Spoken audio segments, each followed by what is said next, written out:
Hi, Mel. Hi, Lennie. Thanks for sitting on my balcony. Thank you for having me on your balcony with you. Thank you for being here with me and Thank you. you for having me. So, I wanted you to come on the podcast a while ago, Yes. but things happened. Life. Life. But we're here. And I wanted you to come on because you know a lot about numbers and the planets, and you're a vibe, and your codes of cosmos. I'm the codes of the cosmos. So, we don't have to spend the whole time on it, but obviously we are going to touch on it. But yeah, I want to say thanks for coming on. Thank you for having me. I'm excited to yibba yabba. And so yeah, I guess the first things first, if you want to tell people what you know, maybe what you studied as well, take it away. Sure thing. Do I look at the camera? If you want to. Let me tell you. Good evening, folks. I am Codes of Cosmos. The codes of the cosmos. Where does that come from? The cosmos. As above, so below. Anyway, no, so I started numerology with this girl called Juliet from Soul Weaving. She is thebomb.com. Great teacher. And she just started, I did one course where you just learn the numbers, like the wisdom of 1 was 1 week. The next week you do the wisdom of 2 all the way up to 9, because there's only 1 to 9. They have In numerology. Yeah, basically, and every other number comes back to 1 to 9, essentially. So once you know them, you can just take it away from there. And I'm in the middle of doing synthesis at the moment, and I've also done an astrology perfections and your perfections with her as well. So I have a bit of knowledge of numbers and astrology put together, but with astrology, that was mainly like self-teaching myself all like last year, and I think it's almost been 2 years now. So you didn't do a course? It's with astrology. astrology? I did a small one just for like this timing technique. The rest I taught myself. True. Okay, cool. I just loved it so much. And the numbers I was doing myself as well, but then I was looking at courses online, and they were all just kind of like, nothing really was hitting me. I'm like, oh, I don't want to spend any money on these. They weren't really vibing. And then I just saw her website and her post, and it was just like everything in my body was like, yes, do this, do this, do this. And then I signed up like on the last day because I left it for so long because I'm like very indecisive. And then Did it cost more signing up on the last day? no, actually it was a day over, and I was coming back from Sydney, so I was on a plane, and I messaged her saying, oh my god, I'm late, but I really want to do this. And she goes, divine timing, everyone's meant to be. So she let me on board. Nice. And now I do every single one of her classes because she's just, Cool. I really resonate with how she teaches. It's amazing. Yeah. So I use numerology mainly to know my life path and the personal years that I'm in, so I can work with the energies of the cosmos. Because whether you know numerology or not, the experiences and situations and people that you meet, they're going to happen regardless whether you're conscious of it or not. But if you know like what year you're in, what you can kind of expect, you sort of know where to direct your energy and where to flow. Like say if you're in a personal year 9 and you're looking at starting all these new things and businesses, it's probably not going to work as well because you're going to be focusing more on shedding like old beliefs so that you can make way for the new stuff in the next year. But yeah, so I feel like it's beneficial to know your numbers because it's like you sometimes can be trying to direct your energy somewhere where it's just like you're hitting a brick wall. It's not quite working. So Yeah, and I feel like that's important because, like, especially for people who aren't aware and aren't switched on to what they're doing, then they're like, you're right, they're trying to make businesses in the years that the energy isn't really for that just yet. Yeah. Like you're still brewing, still starting. Like obviously you can do whatever you want in your life, but I think you live a bit more in alignment when you're working with the energies around you instead of against the energies. So what do you think shifted in your life when you first realized, like, I guess when you first started to understand your own life path and everything, what did it feel like when you started to get into a bit of harmony? Well, first of all, the main thing I was looking for is finding myself. Like that's what I went into numerology loving, because I was not really sure who I was. I had all these labels, all these boundaries and expectations of what other people thought I was and who I thought they thought I was, you know what I mean? So I didn't really know who I was. Yeah. So when I started doing, like learning my chart, I was like, oh fuck, like that's, like when you were talking about the triple fix thing and your big three, like it just gives you these aha moments and you're kind of like, shit, that makes sense. Yeah. But when you're working like the negative side of it, you think it's a bad thing, but really like these are your gifts and your blessings, and it's 100%. Like work with being a triple fix. Like that is, you chose that map to do your mission anyway. So it's really helped me to know a little bit more of who I really am on a soul level. Yeah. And it's also helped me because now I know how I want to be of service to other people is by guiding them through tough times and hoping to be a bit of validation, like, oh, well, it does make a little bit of sense you're going through this because these numbers are at play, blah, blah, blah. Showing them kind of how they can move through these a little bit more in harmony, you know? So I think it's helped me to find myself and then want to help people find themselves and, like, you know, give back. Because when you find yourself, especially as the practitioner, that's only then how you can best help other people find themselves. Yeah. Like with the triple fix thing. So what it was is, let's explain the triple fix. So you have your big three. I'm not the numerologist let here, take this but away. I'll explain. So you have your big three, which is your sun, moon, and rising sign. And my sun, moon, and rising is a Taurus sun, a Scorpio moon, and a Leo rising. And then with all of the zodiacs, it's either mutable, cardinal, or fixed. I'll ask you about that in a second. But all of my big three are fixed. And do you want to explain fixed energy then? No, you go it because you got it that night, No, remember? Yeah, but I want you to explain it. I was explaining... you to do it! Triple fix is like, they're your loyal workers who are going to see something through. They're almost like they are never going to go anywhere because they know what's comfortable and they're really good at what they do and they're sustaining. It's very sustaining energy. So with that can come stubbornness or like rigidity, like I don't want to kind of move because I know my way. Control? And like having control on things? I guess Or at I least, wouldn't like, quite call knowing it as what it control. is? Yeah, it's Yeah. like there's like a comfort in knowing what I'm doing. Yeah. And yeah, to have your big three, because they're essentially the main things you look at in a chart, your ascendant, your sun, and your moon. If they're all fixed, and it's just like triple the energy of that sustaining momentum energy. Like you'll get shit done, you'll see it through. Like if you're just cardinal, you can start any project, anything you want, but you don't have that energy to be like, oh, I'm going to Sustain finish it. it. Yeah, It's me like, too. oh, I started it. It's so fun. What's next? Yeah, Like onto you the- need yeah. that sustaining fixed energy to finish something. So that's essentially what your big three is. So Yeah. it's very, very prominent Yeah. when they meet you. And then obviously you would know in your life as well because you're living with the triple fixed energy. Yeah. And coming full circle with that, the reason why I wanted to explain what it all is because for me, when me and Mel put all those pieces together that I'm a triple fix, it actually brought me so much clarity because sometimes I struggle with like making a set decision. Like I feel like sometimes I can be quite indecisive or standoffish when there's a significant shift that will come from a decision. So knowing that I'm a triple fix helps me realize that it's okay that I want to know, it's okay that I want to take my time to decide because that's just my nature. And obviously that's only a fragment of all of what encompasses a triple fix, but they're just some of the things. And yeah, it's just brought me so much clarity. Like I think because it's been like a week since you told me, Yeah. but I swear it's come up for me at least 8 times. I'm like, oh, I'm just a triple fix. Like, don't mind me. Oh, it's so funny. That's Yeah. what I love sharing about the numbers in astrology is when people get that clarity and they're like, oh, that makes a little bit of sense. And yeah, just making sure you don't see that as like a, oh, damn, I'm triple fixed. It's like, Yeah. that's my gift. Like, Yeah. let's hone into the positive attributes of that. Yeah. And Yeah. the life path numbers as well. I think that was one of the first things you shared with me about myself, which was that I'm 8 and what all of that encompasses. And then that brings me a bit of peace and clarity because of what I'm focusing on in my life, especially the way I do it.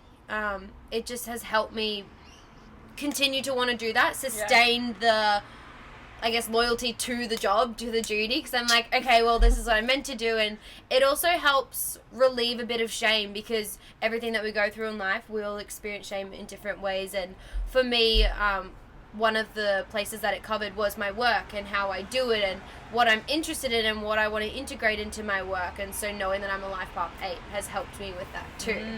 And so I want you to tell me your life path number, if you don't mind. And then can you tell me like how that's helped you navigate your life in the last years? Well, I'm a 4. I'm a 31-4 to be precise. Can you explain the 31-4? So Thing on. How much time do we have, you know? Yeah, we got time. The number closest to the 4, or like your 8 being a 35, 8 to the 5, that's the most prominent, like out of the 31. So 1 is the closest to my 4, so that's prominent. So it can, 4 and 1 are very masculine energy. So for a long time, I knew that I had a lot of masculinity in me, like very driven, and like I can just work to the bone, and sometimes I like put my emotions aside to like get the job done. And I used to think, just when we had to get up and pack the car in the morning, and we just got it done. Like, because 4 and 8 are masculine. They're like, we have a goal. We just got up and did it. It's just like side story. 2 girls on a mission. Literally, Mel and I had to get up at like 5 a.m. after 3 nights out of Doof and like just pack the car and start driving 14 hours. And got up at 5. Oh, you said that already? Yeah, got up at 5. And just like, I don't know, just the energy of the pack up vibe. We had to pack down the tent, everything, esky, clothes, put it all in the car and get out. And I think it was just silence. Yeah, and it was just like Tetrising the whole thing. Still like pitch black. We had head torches on. Yeah. But we just got it done, and I remember looking at the time. It was like 5:27 when we got in the car. I was like, shit, we did that in 27 minutes. Like, we should go on the Amazing Race. Oh my god, it was just so funny. We're like, fuck yeah, we can do anything. Grow with the cosmos. It's a collaboration in the makings. Oh, that's funny. Okay, back to the 31-4. So basically, yeah. The 1 next to the 4 is most prominent. So that's a lot of masculine doing action energy. And I just found for a long time I would shame myself for being like that, which is good because I've incorporated, you know, embodiment and feeling my emotions as I've been older. But now that I like really know the numbers and like my life path, I can really embody that 4 energy. It's to shame myself, like, oh, I'm a 4, like that fucking sucks. Because 4 is a very hard energy, and I think I can come across like that a lot. I think the way I see myself is different to how others see me anyway, but it's just really helped me to embody and embrace my 4 because it means I can get shit done as well. Like I can be very goal oriented and workaholic as well, like just work, and I could put social things to the side because I'd get that money income and I'd be like, keep going. Yes, I'm driven by that money. I feel that too. Yeah, well, you're an 8, so 4 and 8 very similar in a way, but would then 2 and 4 be this similar as well? Well, all the evens would have something in common, and all the odds have something in common. What's like that? All the odds are sort of like introspective self work, yes, and all the evens are built off connections and responsibilities. So if you don't have your 1 and your 2 working well, all the other archetypes. It's like a domino effect. You need a strong 1 sense of self to do everything else.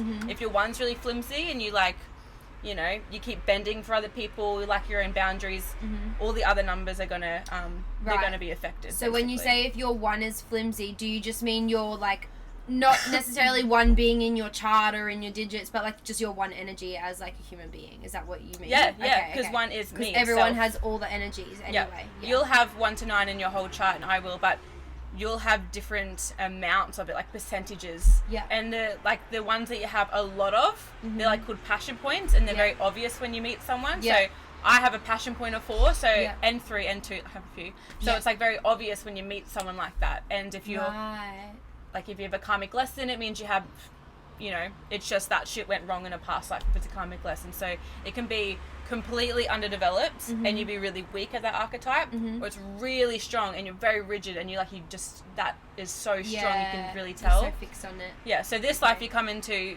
fixing your karmic lessons, like trying to bring it back to the healthy balance, basically. So out of the, for you, 31-4, is the 4 your life path, the end one? So the end number is your life path. Yeah. The 2 numbers before, like the 31, that just shows me what kind of 4 I am. Because you can get a 40/4. Yeah. And it just shows you, or a 22/4. 22? Yeah. So a 22, a 40, and a 31, they're going to be different types of 4. Like you'll tell the difference, but like if you just know 4, like that's enough you need to know. Like you can just hone in on those energies.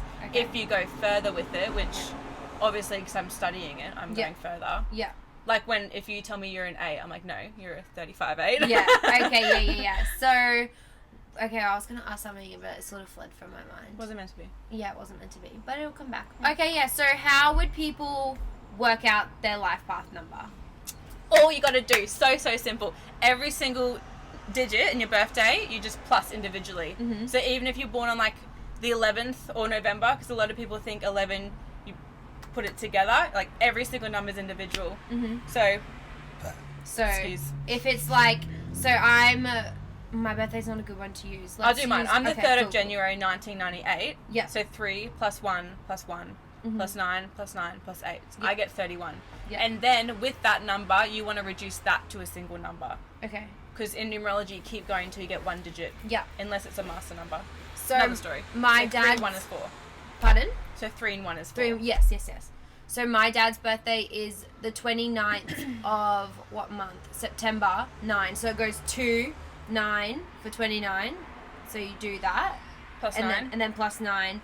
And then plus 1, 9, 7, 0 for his year. Yeah. So all the individual numbers as individuals. He's a 1, I'm pretty sure. I did it once with we you, did. But I don't remember what and kind it was an 37 adrenaline. You saying he's like an adrenaline 1 is the adrenaline number, Yeah. and like the wanting to keep, and you said he wanted to keep, what did you say? I don't remember. Likes to do things. Yeah. I don't know, you said things. That's so specific. Yes, he likes. This was a year ago, this conversation. No, this was in like April. No. Yeah, because I told them like the week later. Oh, really? Yeah. Oh, shit. And Dad was just like sitting there watching like this was him. I'm like, Dad, you're a life path 1, you're an adrenaline junkie, and it means you're trying to find yourself in your life, and he's just like. And my mom's like, wow, Patrick, that's really you. And it's just like, oh my god. Yeah. Mom's like, what am I? She's a 3. And then that's when we figured out that my rising sign changed too. Oh, that night, yeah. Because you were Shell like, shock. I'm not even born at this time. And I was like, that changes everything. So, explain that.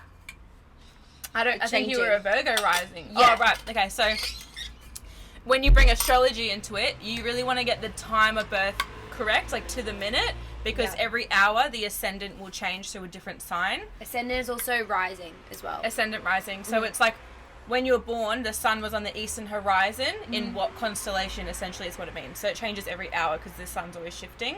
So you were a Virgo rising when we had your other time of birth, we thought, and then when we figured out it was actually this, it ticked over. And it was only half an hour later. Yeah. Yeah. Yeah. And it made a huge difference. So when you say where the sun is in the constellations, dictating your rising sign, this could be a really broad question, so I'm sorry, but like, what are the constellations? What are the constellations? What are the constellations, yeah. Well, in the sky, there's like a cluster of stars that always stay the same, and they're called Capricorn, Aquarius, Pisces, all through the 12. But back in the day when they started to like discover astrology, or got given the knowledge, however you want to look at it, the constellations slowly started to move. The zodiac signs are actually seasons, like cycles of the year. Okay. So they actually don't resonate seasons with the constellations of itself anymore, because they started to shift over time. Okay. But we still use the term Capricorn, Aquarius, Pisces to locate like the cycles of the year. Yes. So they stay on the same months, even though the constellations actually, they come out a little bit later now. They've changed a bit because the Earth has been moving and, just been doing shit, whatever. Nothing is like set in stone. Yeah, true. Yeah. Nothing's black and white. So when the sun is in those constellations, or in those seasons of the year. In those seasons of the year. But when you say the sun in those constellations, do you mean like the sun moves through the stars? Sorry, what? Like, because the constellations, aren't they stars? They're a set of stars. Yeah. So how does the sun move into those? No, we change. The Earth changes, so the sun moves because we change. Did you bring a whiteboard? I actually brought a pen and paper because I was like, we might need to like draw something. Here. Perfect. Just opened everything. My mushy's kicked in a little bit. Okay.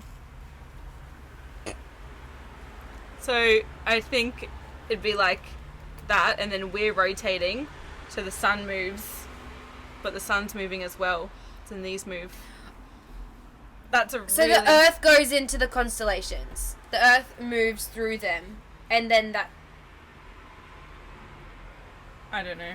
It's okay. I'm not sure. So, but the sun is in those constellations, and that just goes by like the different. Yeah, okay, no, I think I'm sort of getting it because it's the times of year. And then, like, because we don't move into a season, like, we don't move into a, like, winter, so we just rotate into it. Yeah. Yeah. It's all about the rotation. Are the constellations different in different parts of the Earth then? No, it's all always the same. Yeah. Okay, cool. There's- Perfect. Yeah. That's the constellations. If you want to see Mel's little drawing. The small one's the sun. Perfect. Glad that's sorted. Thank you. Yeah. You're welcome. So, what do I want to ask? Well, do you have anything about numerology or astrology, or actually, what's been like one of your favorite things to learn and then practice? Transits of astrology. And I guess because in numerology you can do the personal years, which are pretty similar, but I liked learning in astrology the house systems. You have the house systems just like you have the sign systems, and so where the houses are areas of your life. They can be like in your psyche, in the physical realm, in your relationships. So depending on what house you're in and what planet is going through that, you can see it play out in your life. Like, say if it's Saturn, it'd be like restrictions and fear and limitations. Yeah. That's moving through your first house of self. It's like I'm holding myself back, like I picture everything so hard, but really it's not. I'm holding myself in that container. So essentially, like, transits like that, I found have been the coolest and most exciting to learn, because you can just keep, like, it's always changing, so it's always like, oh, what's in the stars today, Yeah. So does that mean, like, you like that because does that then tell you, like, a person's behavior on, like, not the exact day, but in that exact, like, chapter of life? Because of, so when you, like, look at their planet and the house and all that, can you then sort of, like, read a person, if that makes sense? It can show me, like, depending if it's a house about self or if it's in the 7th house of relationships, it can kind of show me broad experiences that they're probably going through. It won't tell me to a T, like, oh, you just slipped on a banana peel. Oh, yeah, of course. Yeah. Oh my God. But it will say you're probably craving bananas, like, it'll be very, that's why the house systems can get more specific on, like, is it going to be in the material realm? Is it going to be what's going on in here, your behaviours from when you're a child? Yeah, more broad things. Yeah, but it can show us, like, is it a time to focus on beliefs, focus on my eating, my health, like that type of thing. Okay. Which I think is pretty cool. And where are you at this year? What is your life path? I mean, like... What's your year? Sorry, your year for this year, the number. Oh, my year? I'm in year 2. I thought you meant, like, in astrology of annual perfections, which, like, a whole house is lit up for that whole year, and mine's the 2nd house. Anyone when they're 24 will become the 2nd house. How old are you? I'm 24. Wait, no, I meant 25. You're 25, I'm 25. yeah. I forgot. I keep thinking I'm 23. I thought someone asked me my age the other day, and I almost said 25, and I was like, no. When I get close to the year, I'm like, oh, I'm already there. And then when it's passed, I'm like, wait, I'm 2 years behind. Yeah. I'm just, wait. Well, you can be that age if you want. You could just say I'm 25. One moment. You eat your grape. I'm going to have a grape too. This is so good. It's so expensive though. So you have some knowledge from astrology and numerology, and you kind of find the commonalities between the two. You get more of an in-depth picture, but in numerology, I'm in a personal year 2, which is all about softening, connecting, networking, being vulnerable, basically, just becoming a lot slower in myself, because coming from a 1 last year, it's very, like, active and, like, initiating, and you just want to pioneer and create all this new shit, and I had so much things that I started in my personal year 1. It was so fun. I'm like, whenever someone's in a 1, I'm like, you're going to have the best life, the best year of your life, but not necessarily. But for me, it was so exciting, so thrilling. Yeah. And then going into the 2, it was just like, whew, the energy just really slowed down. I'm like, oh, got to take time and talk to people and connect. And my 1 is just like, I want to keep starting all these projects. Yeah. So, that's how it changes. How do you feel like you've softened and become more vulnerable this year? More taking time for patience. Patience is a really big 2 thing, which I lack so much patience. Yeah. When someone's talking, putting myself in their shoes, just small things like that have really helped me to soften and be vulnerable, because I could be very like, fuck, this person's taking a long time to talk, or like, this person's in my way, and it's like, let's get going. Yeah. Also my 4. Yeah. So being in my 2, I have a lot. Capricorn thing, isn't it? Yeah. Yeah. I have a lot more patience to like, especially because I know I'm in my 2. Yeah. If I probably didn't know I was in my 2, I'd still be like, I have a bit more patience, but I fucking like, I just don't know where to direct my energy. Yeah. So at the moment, it's like, I know I'm meant to slow down this year, and I'm meant to take the time to talk and really connect and be vulnerable and share my side and understand their side, because 2 sees like both sides of the mirror, you know. So I found I forgot what the question was, but that's how I've been. Yeah, how you feel like you've integrated into that part. Yeah. Do you remember what you were in? We had to decide if it was not 5. 5. It is 5. Was it a 5 or a 6? 5, because 5. you do, to add your personal year number, you add your birthday and your month of birth, so the with the year that we're in, and do all the numbers individually, just like. Okay. So you would be 3 plus 4, which is 7. Plus 2023, which is 7. I already know that. So it's 7 and 7, 14. Yeah. Sorry. You're a fast girl. And then 14. With those numbers. 1 and 4 is 5, so you're in a personal year 5. Yes. What's that? Don't you remember? Yeah, but You I tell the people. You tell the people. I don't remember. Whenever someone says, or when I say like 555, or whenever 5 comes in, I think it's change. It is. Yeah. It's so many things. So really, it's like, I can't just tell you what you're going to go through, but I can give you like, these are the energies. So you're probably going to have a lot of trauma this year. A very chaotic year. Okay. Unexpected events. Yes. 5 is also very fast. It's very travel-y, like it wants to experience. You've already traveled. Yeah. 5 is just like, you just need to adapt to life-changing circumstances. You think you're going to go here, and 5 will flip you upside down and say, this is your new perspective. So yeah, for this year, so my sister passed away. I split up with my partner. I moved houses, and then I traveled to Mexico. Yeah. I stopped my therapy. I got a new job, and then I restarted my therapy.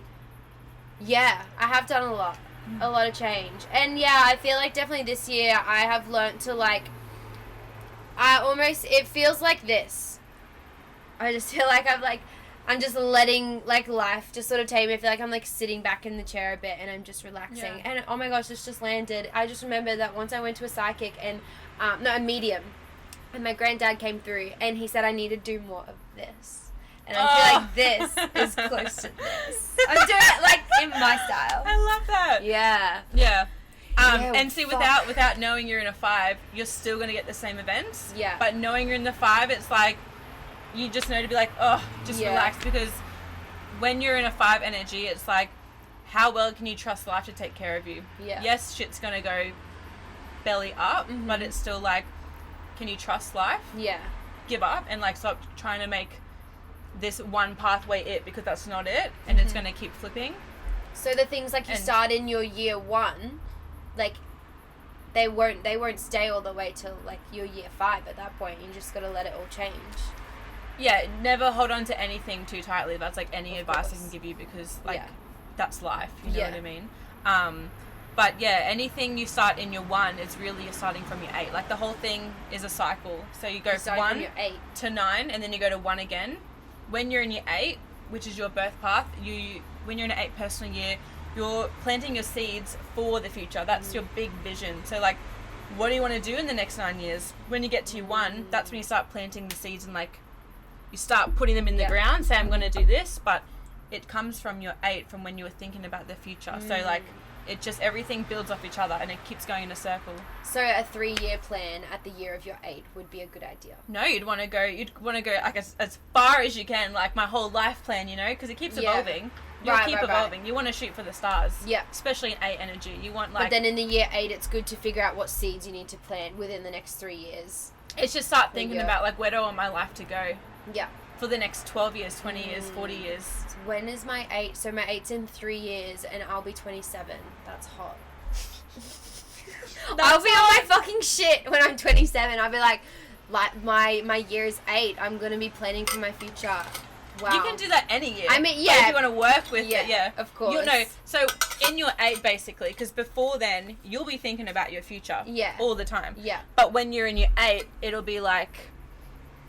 That's the something will energy. happen where it's like you have all this momentum where you're like, fuck, what do I want to do? And that, what you want to do today could just completely be different when you're in your 8. It might be like that's 3 years away. Well, I'm in the 5 now, which has all changed. I'm not thinking about the future. Yeah. I'm literally thinking about today. Yeah. And when you're in your 6, you might be thinking about your health. When you're in your 7, you might be thinking about your psychotherapeutic, like, complex, you know, you might going through, like, do that for my therapy life. and healing. And then when you're in your 8, you're going to be thinking about the future again. Like, Yeah. you may wait till you're 8, but you're also a birth path 8, so you may be thinking about it tomorrow or Yeah. next week or next year. That's why I feel like when I'm 27 and it's my year 8 and I'm a life path That'd be a 8, really important I will year be for you. thriving. Yeah. Hit me up when I'm 27. Until then, don't bother me. Until then, I'm living for today. I'm not thinking about the future. Oh, that's good. Yeah. So, I also want to ask you about the doof. Because you were new to doofs. It was your second doof that we went to. Yes. I've spoken about it in earlier podcasts with Beck, but I just love doofs. Because I feel like they're such a liberating place. They can be life-changing. They can be really intentional. A lot of fucking fun, too. Yeah. So I want to hear about your experience, but then also about your internal experience. Yeah. So that was my second one. The first one was at New Year's. Last year, obvs. Well, this year, bit of both. Oh yeah, well we ticked over into, it's so funny because when it turned January the 1st, your personal year changes for everyone to the next one, and I could feel the energy that morning. I'm like, it's fucking different. Like, it was from my 1, which is so like, energy. And then my 2, I woke up and it was just like roses and daisies, and I was like, and psytrance. Okay, gotta go. Literally. Yeah, so with initiation, that was just like, it was such a weird thing because I wanted to go because I knew that, like, you go through so much transformation when you start to go to these type of things. And just like, I just had so much conditioning, and like you're there and it's like you got to be vulnerable, and you're like, what? Especially not being a very vulnerable person. I'm like, what the fuck? How do I connect to someone I've never met? Like, it was just so out of place, like a fish out of water, which I think everyone feels like that at their first one at some level. And I could appreciate the energy. It was really accepting and loving and beautiful, and I took that away, and I took it away into my personal year 2 about being vulnerable and just keep letting people see different sides of me, because like you kind of had to do that at the doof if you wanted to connect and not just be sitting, you know, at a wall or at a car. And when I went to this one, I had a little bit more expectations. Not expectations, like I sort of knew what to expect because I went to that one. More of an understanding. Yeah, but it was so different. Like, it was in the most beautiful way. I remember I was walking through, I don't know, somewhere on Friday, and I was just looking at people, and I just felt this, like, this warmth of love, and like it's hard to explain. When you go clubbing, you're kind of thinking people are looking at you, and you're looking at them with your ego, and you're kind of like, you just judge, or you just like, a lot of walls up. Yes, you look at everyone with their walls, and you have your walls, and you expect them to be comparing to you and things like that. Yeah. And then there, I'm like, oh my god, I don't feel this. Like, I don't feel anyone's ego. I don't feel anyone's walls. Like, everyone had theirs dropped, and it really helped me to drop mine. Yeah. And I was talking about this before with you, how on Saturday, when I was sitting there just watching the doof, I was just having this battle in my head with my soul and my ego. My soul was like, there's rules on how you're meant to respond to people, that how you're meant to sit, how you're meant to talk. Like, there was just this battle of, who am I meant to be right now? And then my soul kept coming in like, you're not meant to be anyone. Like, there are no rules. You're just here. Everyone else is here, and no one's judging you, and you're not judging them. Like, it just and it just went for so long, and it was very exhausting. But I knew it was necessary. And then come Sunday, I just, like, I feel like I woke up so different. I was like, that chatter had gone. I felt like I just cracked myself open to a new level, and I felt so much more free. And I was walking with Ali at one point, and I was just like, I get it. She's like, get what? I'm like, I get the doof. Yeah. Like, I understand. Like, it was such a beautiful feeling. Yeah. I'm so red now. Yeah, it's just a really beautiful place, and like sometimes when I talk about it on here, I'm like, some people who don't know it probably think I'm just talking about like a party or like where everyone gets like fucked up, but that is the blend of it, but it's also not. It's more of like a free environment where we go camping, where you're free to experiment with not only your style and yourself and your communication with people, but also of course psychedelics and other drugs and music and mingling. It is just such a really free place, and we're so lucky. We have so many around here. Like we have so many go on throughout the whole year close by, which I just love. You just sparked something I was going to say and I totally forgot. Can you just retract that whole thing? Just talking about how you can experiment with all different things there, both your style. Yes. Oh my God. So I was thinking, I consider myself a weird person. Everyone probably does, right?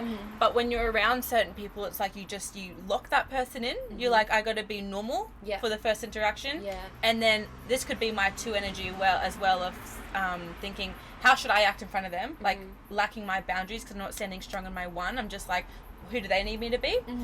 And then just being there at the door, I was as weird as I wanted to, and it was just like, everyone was, and I felt like I was so myself. I'm like, oh, if I can bring out my weirdness, like this is me, and it felt so nice. And I'm like, literally us when we had our time just in the car for the afternoon. And then Tommy heard it.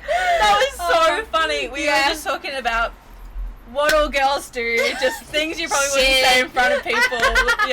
Secrets, fucking all the stuff, and then Tommy, our friend, came out from the tent and he goes... He was camped next to us. And he goes, fuck, you girls are funny. And we're like, did you hear that? And he goes, I heard every single word. I was trying to sleep, but I couldn't. And I think that he would have been there at least for 2 hours. And a lot could be said in 2 hours. I was like, I didn't even know what I said, but I do know something. So. But I so agree, like, being able to be so weird. Funny. Like, even with the retreat I went on, and I met all these, like, beautiful people, and I had the most wholesome connections, and I was, myself to the best of my ability, or to the most natural of my ability. But there's still that blend of, like, this is my first time being with these people. I can't be, like, my full, complete, weird, total self. Yeah, you gotta warm up. Yeah, you gotta warm up, and by the time you get to we have to anyway. We think we need to warm up. Of course, but... I guess by the time you get to like that 3rd or 4th day at the Doof, it's like there are no walls. Yeah, that's why it's so just like life changing. And being able to be nude too. Like there's no walls there. And you don't look at anyone differently. It's just like it's so accepted. It's like you have a beautiful naked body. I have the same body as you. It's like we're all just this oneness. Yeah. It was just so so connecting, so beautiful, so wholesome. Yeah, and I can't wait to go to many, many more, because that's what I've really brought back, is like embracing my weirdness and not having to, I don't know, bend myself to how other people think I am. It's like, no, I'm standing in my 1 of myself and my authentic self, because that I deserve to be me fully, and you deserve me to be fully. Otherwise, I'm denying you growth if I'm not me, because then you can't interact with me authentically. It's just like that's so true. If I have my walls up, then I can't help but feel. Oh wait, no. If you have your walls up, I can't help but feel yours are up. So I'm not gonna like. Yeah. In front of you, like. Me and what was I gonna say? Me and my boss were having this conversation. It was before I went away, so it's been at least a month or so. But we were talking about like if the world lived nude. And, like, if we all lived nude, I think there would be less body shame. I think we'd all take care of our bodies more as well, which was the main takeaway. Because I was like, well, yeah, like, if you're not covering up your body, there is that desire within us as a human being to want to look good and to, like, want our bodies to, like, look good and feel good. And so if we're nude, all the walls are off, like we're not covering anything, and then by nature you would think that we then take care of our bodies more, eating healthy, moving more, because we have these shirts to like cover our rolls or cover God knows what. You start to embrace them and start to see that everyone has it too. There's like this, I don't know, I think we can be so hard on ourselves thinking, oh, no one else has a body like this, or no one else has this flaw or this, but everyone fucking does. Or if they don't have that, they have this. Like it'd just probably be so much more, I I don't know, comfortable in a way. And you would learn to not see their body. You would actually see through them, like into their soul. Yeah. And that's... Yes. So you keep Yes. going. The thought landed. Let me get it out. Get it. No, you go. No, get it, I'm done. Okay. I don't know what it is now. Oh, fuck. It's just like, yeah, so if we're all nude and the human body just becomes the norm, then it's not like, oh, she's naked and you can see her pussy. It's like, oh, her pussy's out. Like, where are her eyes? Yeah. I need to talk to her. Yeah, you're not going to be like, oh, how you going? Yeah. Oh my god, why is she out? Put those lips away, girl. And them. Sorry. It was the same when I was in Mexico and I went to like this town called Zipolete, and on the beach it's just nude. Like you don't have to be nude, but it's just nude everywhere you go. And I was like, people just walk up and down this big strip of beach and they just got their cocks out, like just smiling, walking, going in the water, and I'm just like, wow. I love like, it. Yeah, like not in a perv way. It's just more of like a wow, this is such a, and it just puts an energy to an environment as well. Like it's the same at the doof when you see girls out in the nude and there's not guys over at the side. You're like, oh my god, like how good are her tits or whatever. It's just like, no, this woman is nude, and if she goes in to hug you, it's not weird because like that's her body and that's just what the body is. I found that so amazing as well. It's like you weren't thinking, who's looking at me? Like it wasn't like that, because if someone else is nude, you're not looking at them like that. Like no one's doing that there. It's just you're nude. It's just empowering. It's just like you don't even think twice because everyone is basically. Yeah, we're all. I mean, we're nude every day. Yeah, under these clothes. I'm actually nude right now. But like, I love being able to come back from a doof each time and then sort of like you said with your weirdness, like slowly integrate that piece by piece into the normal world, because we can be our full weirder self if we want to, but it is very just abnormal, I guess, to the collective as a whole for what our society is right now. Yeah. And it's nice to be able to be like, oh, okay, well, I can sort of like do this. It can have like moments to sparkle, especially if you're working at the crystal shop. Like you do have a big element of freedom there, just being your like numbers, numerology, like even not even just that, but even like the weird wacky mail that we saw on the dance floor. And it's nice because everyone that does work there is all the same. Like they're just like authentically weird. Like the weirder the better. I love when you're weird. Like it's fucking like, yes, you big fucking, you rock that shit. Yeah, I completely agree. Yeah. Well, anything else you want to yippity yappity about? No, nothing from numerology that you're like, the people need to know this. No, don't shove it down anyone's throat. Fucking look into it. Numbers. Get that 8 in your mouth. Yeah, no. I mean, with the numbers, like you can Google it anywhere, and you can get like a broad information of a little bit about yourself. And I don't know. Maybe it's just me. I think that's the fucking coolest thing ever, to learn more about yourself on like a soul level. You're like, what am I here to do? Holy shit, I've been fucking running in circles. It doesn't matter what age you are, like everyone's lost in some way, you know? Literally. So I think we come into the human body like destined to get lost. Well, yeah, we have the amnesia. Women are like, yeah, true. I feel like we should be choosing free will of choosing light, you know? And then we can get wrapped up in making more karma for ourselves and then reincarnating over and over for this old karma and then new karma, and it's like we were just meant to forget and choose light, and we kept choosing dark, or you know what I mean? It's hard though when at least it feels like not a good portion of the world is into that light. You know, like everyone just continuously, I don't think they're consciously choosing the dark, but they're just consciously choosing, or even not consciously choosing what's easiest, which is just what we're fed on a plate right in front of us. Instead of like having to make their own decisions, they're just like being followed, and like not being followed, they're following and letting themselves be led by mindless fucking pathways, which if you just zoom out, you're like, that's not good for you. I don't see it dark as in like you're a murderer dark. I more see it as like you're led by self instead of led by love and humanity. It's more like, are you self-led? Because that's sort of the ego path. That's down here. I thought when you said self, you were talking about like self.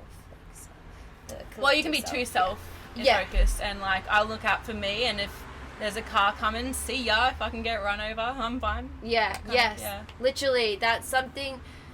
Like a couple of years ago, I was like, yeah, I'm cool with death. it just is what it is. I know that it's a transformation. I know that it's just, this is temporary. Yeah. But over these few years, it's just started to strengthen even more and more and more. And my experiences with psychedelics have actually helped a lot, because I've gotten into some quite deep states, like with the ketamine at the Doof. I got into a really deep state where I was like, all right, like, I'm in the afterlife. I'm a rectangle.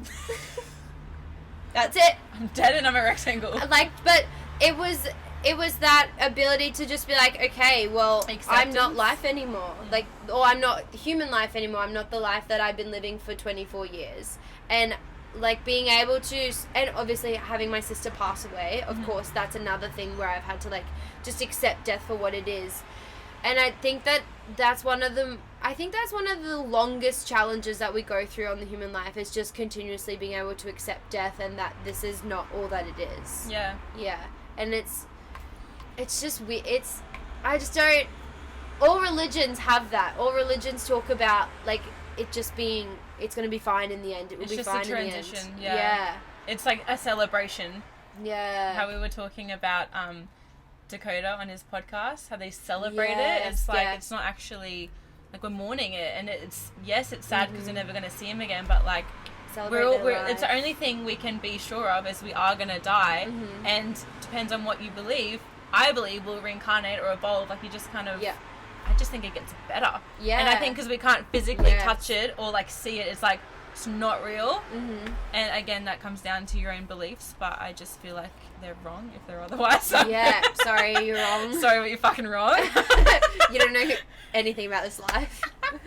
Let me fucking send you some links. Subscribe to us, we'll tell you the damn truth. Yeah, growing with the cosmos, we got this shit. Literally.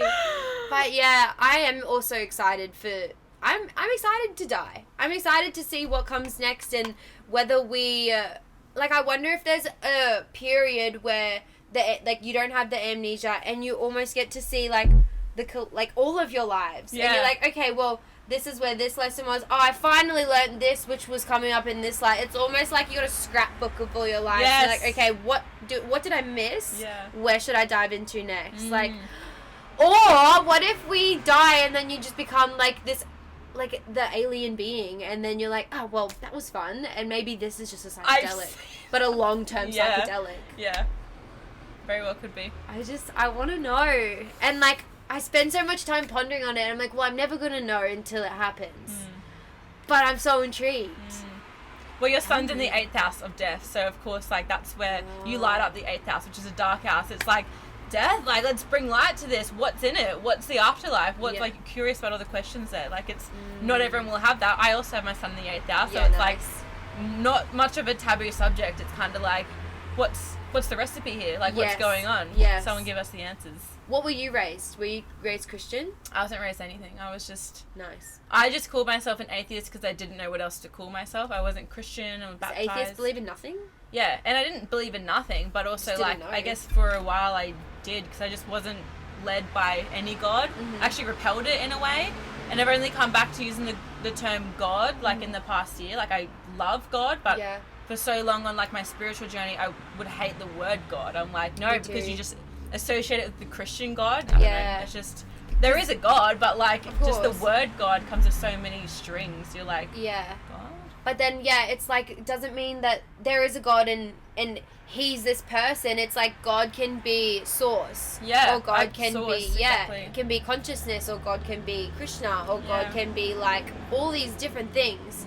And it's just about what you associate, I guess, to the picture that you give God in your head. Like, even though I can't picture consciousness, like maybe a white light or something like that. It's about there's God shining. But like, just being able to put something to it. Like, my dad is Christian and I was raised Christian, but when I started going through my spiritual journey, I tried to not use the term God. I was like, well, I'm not Christian, so I'm not going to use it. So I just started to use universe or self or anything like that. But now, in, like, the recent couple months, I'd probably say, like, I do use God now. And I will talk to him using the word God if we're having a spiritual chat. Because I respect that he has a God and hopefully, I'm sure he does, respects that I believe in something that is spiritual. Yeah. And so at least I have this way to communicate with him when I'm trying to talk about that, because then I know that he's a Christian God believer. So it's like when we have these conversations, I can just like articulate myself in a way that he will understand using God. Because if I say universe, like, it just gets lost in translation, and it's like you're just kind of not meeting each other. Yeah. So if you can kind of resonate with their language, you can receive what they're saying a bit better. And that's why I think studying all the religions is good, because like you said, everything gets lost in translation, but if you can find the commonalities along all the religions, then you'll find the laws of nature, I guess, or the laws of this human life. Well, I feel like all religions do have the same laws. They're just different stories, you know. It's kind of like, I don't know, my Juliet, my numerology teacher, explains it really well. There's like a mountain, and there's not one way up the mountain. There are all these million different ways that everyone's going up, but the person down the bottom saying like, that's the wrong way, like, that's the one doing it wrong, because you can get up the mountain so many different ways. Yeah, that's so true. So many different religions, but they all go up to the same pinnacle. Like, it's all... I like that. Yeah. I guess that also goes in hand in hand with experiences. Like, for me, what came to my mind is obviously me and my family going through our grief journey, and family is a hard one for most people, I feel, because you've been with each other for so many years, and I feel like family is a place where you learn deep acceptance for yourself and for others, regardless of their decisions. And anyway, fast forwarding to what I'm trying to say is, like, we're all going up this mountain of grief, and we're not all trying to tell each other how they should be grieving or how they should be healing with their grief. Obviously, I've got a big mouth, and I will encourage my family, like, oh, we should do this, but like, we're all going up that mountain together. Yeah. We might be on different sides of the mountain, but we're all traveling that pinnacle of grief together, and I just think that's so beautiful. Yeah. Yeah. Because the way you grieve is not going to be the way they grieve, you know, but you all can support each other while you grieve, because you're all doing the same thing. Yeah. Yeah. When you spoke about the mountain, I just like pictured all these people walking up the mountain, and the person being like, no, you don't do that. You're doing it wrong. Christian only. Left foot, then right foot. And we stopped for a break in an hour. Fuck you. No, right, then left. Yeah. Literally. Oh, the mountains. Oh, there's a mountain right there. There's a painting. Oh, cute. I cannot see it. I can see it. Beautiful Perspective. Yes. Well, that thing I shared the other day on my Facebook, where it was like, what was it? Truth. And it was like 3 circles. I got smaller. It was like, when you look at it from down here, there's 3 circles, which is the truth. But when you look at it from the side, they're just 3 lines, which is the truth. And then, what was the other way? I don't know. There was 3. was it just another way somehow. It was like truth again. So like, the mountain's there. I can't see it. I'm just blocked. Like, it's still there. And what you're saying is like, okay, so I've like recently went through like a bit of conflict with my sister. We had a disagreement, and like, we look at things differently. So like, this is in between us, right? Yeah. Okay. On my side of the cup, there's a B. So I'd be like, oh, there's a B on the cup. Oh shit. But like, you I was can't like, see shit, that. There is a B. But you can't see it. And so I'm like, oh my gosh, like, don't get stung or something like that. And then she'd be like, no, I'm saying there's no fucking B, and this is going to my left. I'm gonna go that direction. Where to you, it's on your right. No, we're gonna go right. No, we're fucking going left. And it's like, this is what's helped me get through a lot of conflict, is especially being, I don't know if this is a triple fix thing, I feel like it is Let's like, find out. I'm right, and I really need you to understand over here that like that there is a fucking B here, and if you're not gonna listen, I'll throw it all on you. I'll throw my tea on you, and the B's gonna sting you. So I'm not like that anymore. I'm being a flight in love, obviously. But like, getting through conflict has really helped me just to say like, this is just my perspective, and this is just your perspective, and like, I'm seeing a B and I'm a bit nervous. I just want you to understand that I see that, and that it's okay. I know you can't see a B and you feel totally safe, and it's just about understanding like, I'm right and you're right as well, and like, let's just both agree that we're right. And even though I understand your side now, can you please understand my side, that I'm also right and you're also right?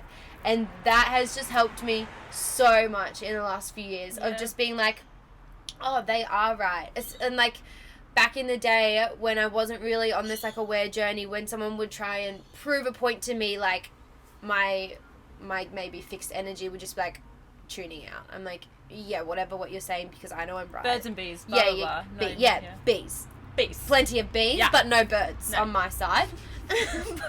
but now when someone talks, I'm like, oh, like that's true for you, and then what you're saying, I can maybe take like 1% of that and add to like my truth now, because I believe what you're saying. Yeah. Does that make sense? Yeah, it's like, I mean, we could learn the same thing, but because we had different conditioning and environments growing up, what that means to you is completely different to me. And then we got taught the same thing. Say we got the bees there, I might see it as completely different, like bees bad, you think bees good. So again, doesn't matter what, if you're in the same situation or not, like your upbringing is going to change the way you see things anyway, like by your patterns, you know. So I agree. having that ability to just accept that they're them and they're going to see it their way and I see it my way, instead of having a debate, it's more just like an acceptance. Like we're all right. I think it's good to healthily debate, but I think you have to, if you're going to debate, you need to learn to obviously listen and talk, but then let things settle down and be like, we're all just going to accept it anyway. Like, I think, more like the bee's not there. Of course, I think just the aggression, like you're wrong. Yeah, definitely. And that's how, like, when two aware people come together, I'm like visualizing their like energy fields coming together. And then when you have that conversation, if you're having like a conscious conversation, then it's like your consciousness and their consciousness makes this one big consciousness that's bigger than your individual consciousnesses. And so, like, that's how you learn. So if you're going to be someone who debates and has to be right, you're missing out on the ability to grow into that unified, greater consciousness. Yes. Does that make sense? Yes, I love that. And that is something I'm so learning along the way as well, which you obviously had a lot of experience with this. And I used to be very, exactly same as you. Like, how do you not see it my way? This is it. Like, even before, and I'm saying, we reincarnate, and if you believe that, you're wrong. Like, because I can just get so like, this is the truth though, because to me, I identify with it. So that's a massive thing that I've been having to learn as well, is like, there's two truths. And the more that you can be open-minded and stay like that and just to hear them and accept them, you grow as well. And together we're growing, like you're talking about that universal consciousness. Like, the more that we do this work, we make it easier for everyone else as well, because like we're shifting the needle by 1% by working on us, and that 1% adds to the collective consciousness, and that starts to move up. If everyone does their 1%, that's 100%. Like, we're all moving by doing our own small little minute work. Definitely. And by doing that work, we have to be interacting with people who aren't fully aware or like on the same level of awareness as you, and that's something that used to really niggle me. I'm like, I want to be surrounded by all the people that are the same as me and going through this, but it's like, but then you're missing the purpose of raising the consciousness. Like, you need to be with people that are on lower or higher levels of you, because higher is going to bring you higher, and if you're with lower, you bring them up. Oh my god. So now I'm like, I want to be with everyone.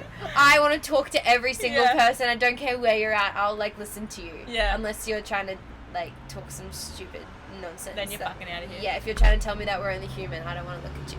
Right? We're more than Do just aliens human. exist? Oh. Don't get me started. Look the other way. Seriously, you are the alien. Look at yourself. You look abnormal. You look fucking abnormal. Look at you, you little alien. I was watching this I wouldn't call it a conspiracy, I'd call it like science. The hollow earth theory. What's it on? Or is it just I've never heard of it?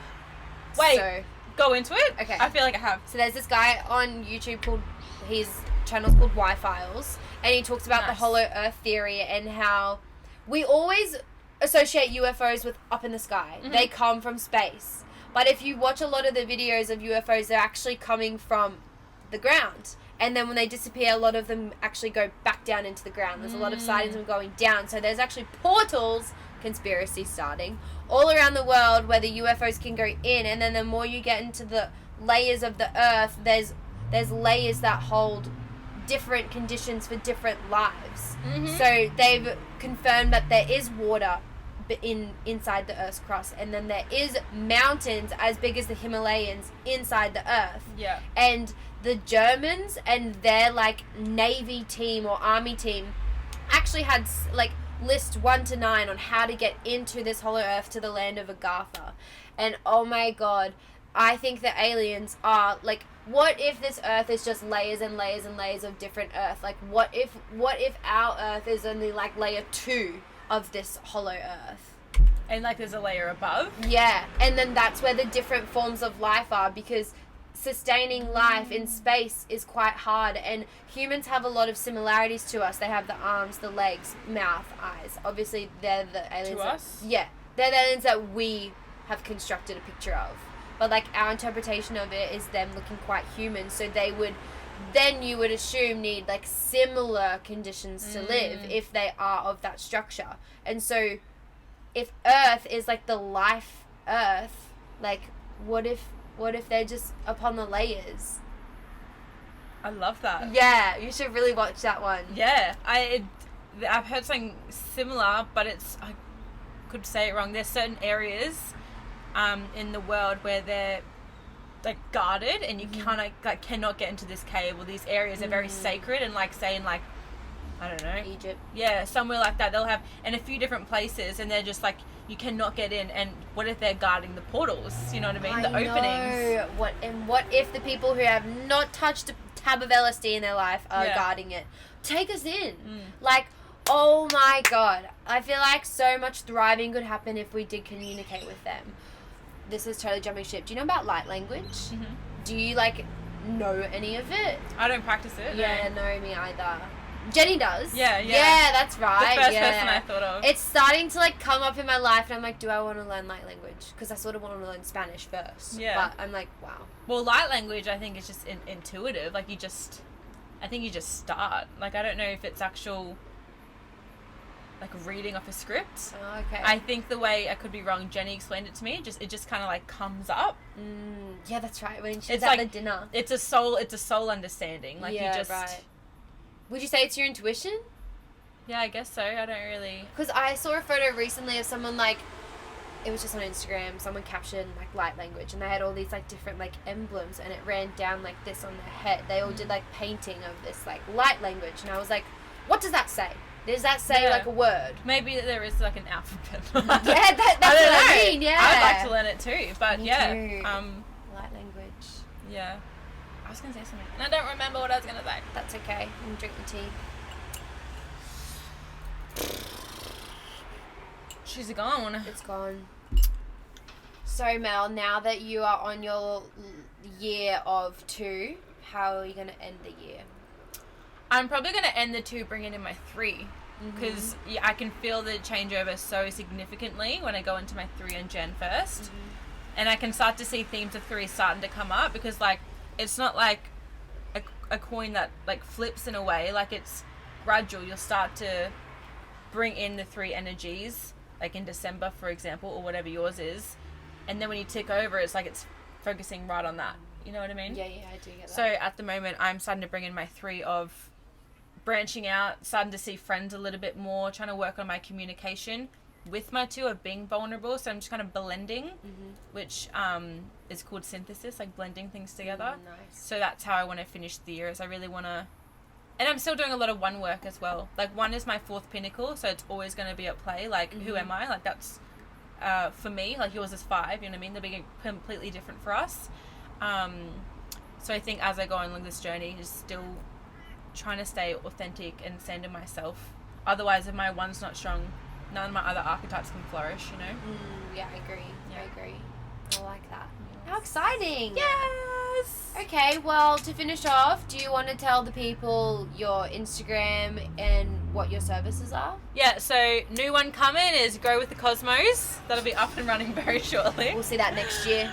Yeah. In my year 6. 3 social media. Yeah, and 6 is meaningful work. So we'll collaborate. Yeah. No, so on Insta, Codes of Cosmos, full stops. Yeah. CODES, full stop, OF, still, full stop, COSOMO. MOS. MOS. Write that down. We'll put it in slow-mo. That's, I'll put it on That's thingies. it. That's where I'm sharing me contents. And What do you do? Like, what are your services? What are your readings? So I love doing personal year readings because of, you can tell how passionate I am about working with the energies of your life. So personal year readings are my fave, but there's also birth path readings of like, who am I specifically? What are my innate gifts and talents, and where are my shadows and falls as well? So with the birth path, I sort of incorporate anything else that's really popping out in your chart when I do it as well. So it's like karmic lessons or things that are just coming up over and over. I'm like, oh, that's interesting. You got a lot of 3 energy to work with, you know? So birth path or personal year, keeping it simple, but like together, you can get them as a joint reading as well, which is extremely beneficial. Yeah, if you want to live a conscious life today. Yeah. Call me. Codes of Cosmos. Yeah, about Mel's readings, I've obviously, like, we see each other frequently. We used to work together, so she would just come and, like, read me without asking. Oh, Like, it was, I can't stop talking numbers. I'm just like, oh my god, that makes sense because of this and this and literally. this. Yeah. But it's just brought me so much clarity, like we said before, with the triple fixed and the 8 and everything. And yeah, I find them super interesting, and I've even had a few, like, personal people in my life and clients who have gone to you as well. Clients in my therapy have gone to Mel for her numerology and astrology readings, and even, like, they can then incorporate that into the therapy because it's therapeutic for them. It's, like, healing because you almost, like, switch a light on for a path that they obviously are walking, but it just helps them, like, put the little lights on in a sense. Yeah. So, yeah, it's, I It really helps them recommend to keep that light on, you know, because Yeah. it's going to come on regardless, but it's like, I got to make sure this one doesn't go out. Because, Yeah. like, this is, like, the archetype I'm working with really closely this whole year. Yeah, you this know? is the energy that's Yeah. forward. Yeah. And then finally, to close, can you tell us about Libra season? Libra season, so we're learning a lot about balance. So in astrology, Libra will be different areas for every single one individually. So when you see Libra horoscopes like, oh, it's just this, it's broad because that's just the energy of Libra itself as a quality and as a sign. But where Libra is for you is different to where Libra is for me. So it's just, again, the Libra horoscope is just about balance, you and me. Libra can get very debatable as well, and so it's like... Sorry, Libra's my dad, so I just, like, I find that funny. That's my brother, and he's very debatable. Oh, gosh. Being able to calm yourself when you're feeling a bit triggered and having a conversation, kind of like the energy we were talking about just before, bringing in that calm and being able to look after yourself, not giving too much of yourself away for others. Like, actually, a lot of themes we were talking about today, I guess, in Libra season was very funny. Being able to stand in your one in front of other people. So not bending over backwards, having strong boundaries around your sense of self, and being able to respect someone else for who they are and their perspective and their vision, and just know that there's all truth in one. Because Libra can see all sides of the coin. Like, a healthy Libra qualities is like, I see you and I see me. When it gets in its shadow, it's kind of like, it can get very angry. It's like, no, you're not seeing my side. That's where like the debating can come in and things like that. So would you say this season, it would be natural if we start getting ourselves into, like, debated situations? Again, depends on what area, like, of house it's in for you. Okay. I would just say just working on balance. If you don't really know where it is for you personally, if you feel one area is going out of balance, that's probably the area. So, like, just work on, you know, bring conscious self-awareness one area is to the it. self. Hey? One areas is the self? Is that what you mean? It's going into the one areas? I just think whatever area you're experiencing that's okay. probably the house that it's in for you. Right. But I won't know until I get your chart up. So I am doing Libra readings as well for this month. If you guys do want to know what house it's in for you and where you're experiencing it. But like I'm saying, you're going to experience it anyway. But knowing where it is like, oh, I can stop thinking so hard. It's here. Let's fucking, where's the duality? Where can we just balance this out a bit, you know? Perfect. Yeah. Yay, well, thanks, Melly Moo. You're welcome. We've had a lot of fun. Yes. And thank you so much for coming on. Thank you for the fruit bowl. You're welcome. Thanks, Lennie. Thanks, everyone. Thanks, guys. So yeah, if you want to get a reading from Mel, hit her up. If you liked this, Hit me fucking up. like it. I'm still figuring all this out, so yeah, like it, comment, share it. I don't know, show your mum, show your dad. Show your dad and tell him to get a reading from Mel, that's for sure. What's his numbers? What's his... See, come for a reading with Mel and just get your dad's numbers and then go home and tell him. That's what I'm going to do. That's what I did. Reading. What's your father's? Who's your daddy's number? What's your... Inappropriate. Give me your daddy's digits. Okay, we're going to sign off. Thank you so much for watching.